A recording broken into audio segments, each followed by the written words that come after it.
Alam mo ba na kahit sino ay may pagkakataong umasenso sa buhay basta't alam ang tamang gagawin?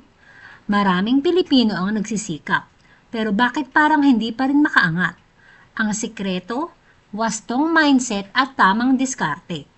Sa video na ito, pag-uusapan natin ang mga dahilan kung bakit maraming Pilipino ang nahihirapan at higit sa lahat ang mga epektibong paraan para makaalis dito.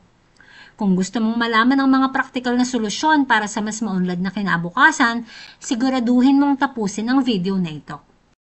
Number 1. Kakulangan sa kaalaman sa pera. Ano ang dahilan nito? Nagsisimula ito sa maling mindset sa pera. Isa sa mga nagpapahirap sa ating mga Pinoy ay ang maling mindset sa pera. At kung gumastos, one day millionaire tayo. Pero kung ang mindset ay maayos na, alam nila na ang pera ay hindi lang dapat para gastusin, kundi para gamitin as tool para magkaroon sila at ang pamilya nila ng better quality of life. Paraan para maging financially secure at financially free dahil pinapagtrabaho nila ang pera nila. I-ready sila sa posibleng mga emergency na gastos, maghanda para sa retirement nila, etc. So ano ang dapat mong gawin para magkaroon ka ng tamang mindset sa pera? Mag-aral ng basic financial literacy. Paano mo ito gagawin? Dahil nandito ka at nanonood ng vlog na to, nasimulan mo na ang financial literacy mo. Manood ka ng iba't ibang vlog tungkol sa pagmamanage ng pera at financial education. Mag-invest ka sa mga libro na makakapagpabago ng mindset mo sa pera at simulan agad-agad ang mga natututunan mo sa libro, sa vlog, sa mga podcast at iba pang mga pinagkukunan mo ng kaalaman tungkol dito. Bigyan kita ng halimbawa. Kung wala ka pang way ng pagbabudget at clueless ka kung saan napupunta pera mo, simulan mo ng ilista ang pagpasok at paglabas ng pera mo para alam mo kung saan ito napupunta. Para din makita mo kung saan ka pwede magbawas ng gastusin o di kaya para malaman mo kung sapat ba or kulang ang income na pumapasok sa inyo. Kung kulang ang perang pumapasok sa inyo, panahon na para mag-isip ka ng mga paraan para mas tumaas ang kita nyo dahil ang pagtitipid ay meron lang hangganan. Meron akong video tungkol sa mga simpleng negosyo na pwede mong panoorin. Ilalagay ko ang link below para mapanood mo at magkaroon ka ng idea sa mga paraan para mas madagdagan ang kita mo. Number 2. Pagiging takot mag-invest. Saan ba nanggagaling ang takot natin sa pag-i-invest? Diba sa kawalan ng kaalaman tungkol sa mga investment? Siyempre, natatakot din tayo na mawala yung perang pinaghirapan natin kung tayo ay mag-i-invest. Pero kung gusto mo talagang umunlad, dapat i-address mo itong takot mo sa pamamagitan ng pag-aaral sa mga investment bago mo ito pasukin. So ano ang dapat mong gawin? Magsimula ka muna sa maliit at pag-aralan ang mga low-risk investments. Kung ikaw ay takot pa mag-invest, magsimula ka sa maliit na halaga lamang. Kagaya ng MP2 na pwede kang magsimula sa halagang 500 pesos. Ito ay very low risk to zero risk dahil government ito at secured ang perang ini-invest mo. Para malaman ang tungkol sa MP2, punta ka sa Pag-ibig website, lahat ng kailangan mong malaman ay nandun. O di kaya, magsimula ka sa isang maliit na negosyo, pero syempre, bago mo simulan, pag-aralan mo munang maigi.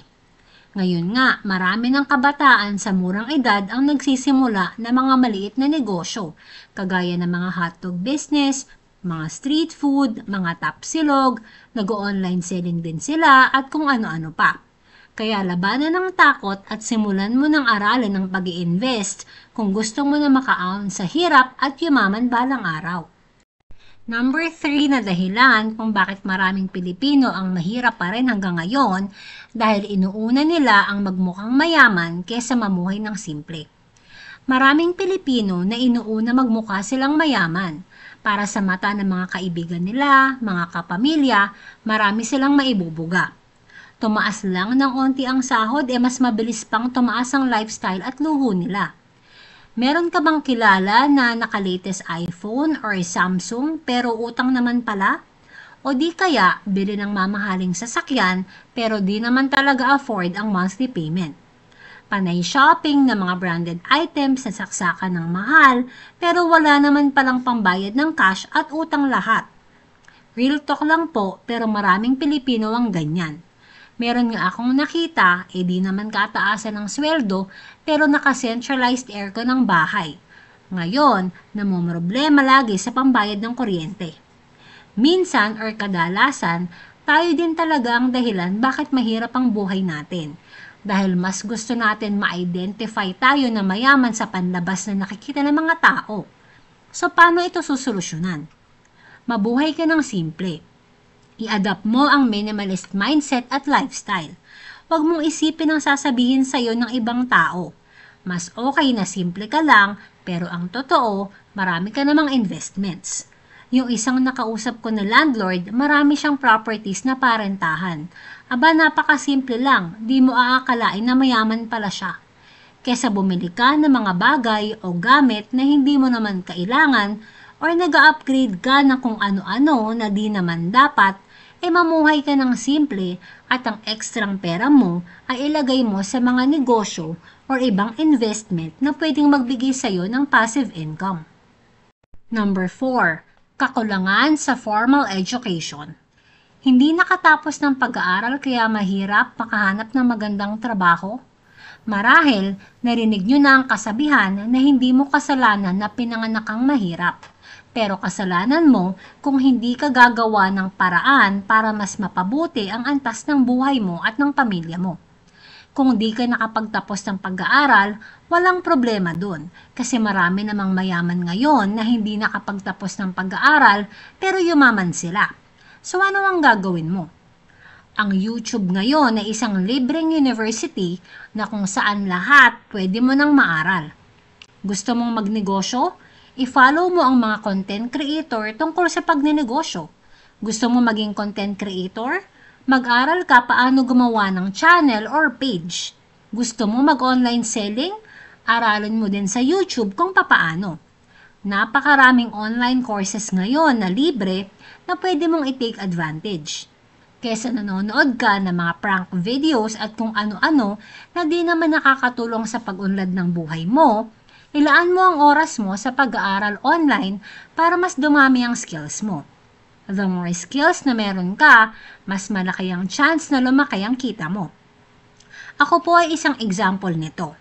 Inaral ko lang ang online kung paano gumawa ng YouTube channel, paano gumawa ng video. Nag-aral din po ako ng Canva online para magawa ko tong YouTube channel ko na ito. At slowly but surely naman po, maganda ang resulta. Marami na akong nare-reach na kababayan natin para maturuan ng financial literacy at dahil monetize na din tong YouTube na to, thank you po sa inyong lahat na sumusuporta kay Boss Mama.